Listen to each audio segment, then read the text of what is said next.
শীতের শেষে বসন্ত এবং বিবাহ অভিযানের দ্বিতীয় পর্বে আপনাদের স্বাগতম। ঝাড়গ্রামের প্রথম আকর্ষণ কনকদুর্গা মন্দির ও ডুলুং নদী দেখে আমরা আবার বেরিয়ে পড়লাম পরবর্তী গন্তব্যের জন্য। আমাদের পরবর্তী গন্তব্য বেলপাহাড়ি। নাম শুনলে মনে হবে বেলের পাহাড় কিংবা বেলগাছে ভর্তি পাহাড়। আসলে তা একদম নয়। বেলগাছ তো রয়েছে, তার সঙ্গে রয়েছে রাঢ়ভূমিতে জন্মানো অসংখ্য চেনা অচেনা গাছ। সুন্দর করে গ্রাফিতি আঁকা গিধনি ট্যানেল পার করে আমরা এগিয়ে গেলাম অনেকটা। রাস্তার দুই ধার জুড়ে একের পর এক আদিবাসী গ্রাম, যার সৌন্দর্য বেশ অন্যরকম আনন্দের অনুভূতি দেবে। জঙ্গলমহলে আমরা প্রথমবার, তাই কোনো কিছুই প্রায় চিনি না।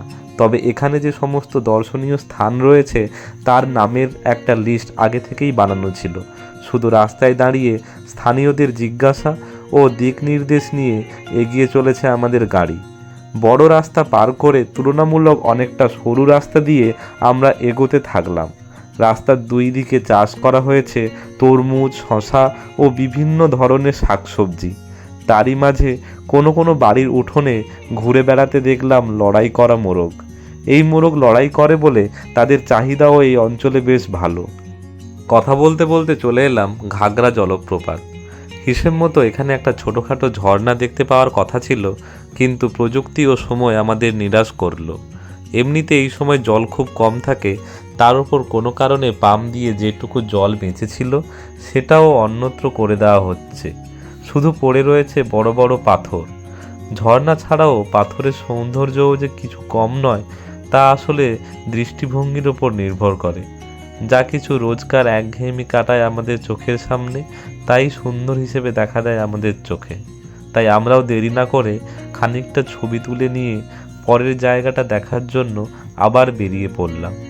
বর্ষা কিংবা তার পরের সময়ে জায়গাগুলোতে ছোট ছোট ঝর্ণা বা ঝোড়া দেখা যায়, তা এই সময়ে প্রায় জলশূন্য।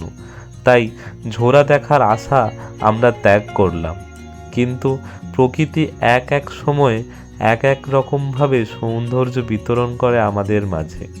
তাই এই বসন্তের আগমনে জঙ্গলমহলের প্রধান আকর্ষণ হলো পলাশ ও শিমুল। তারা যেমন তাদের ফুলের সৌন্দর্যে রাঙিয়ে তুলেছে গোটা প্রকৃতিকে, তেমনিভাবে কুসুম নামে এক উদ্ভিদ, সেও তার পাতা দিয়ে রঙিন করে তুলেছে গোটা প্রকৃতি। আর তার সঙ্গে উপরই পাওনা হিসাবে পাওয়া গেল মহুয়া ফুল, যা তার মাতাল করা গন্ধে গোটা বন এবং পাহাড়কে মাতিয়ে রেখে।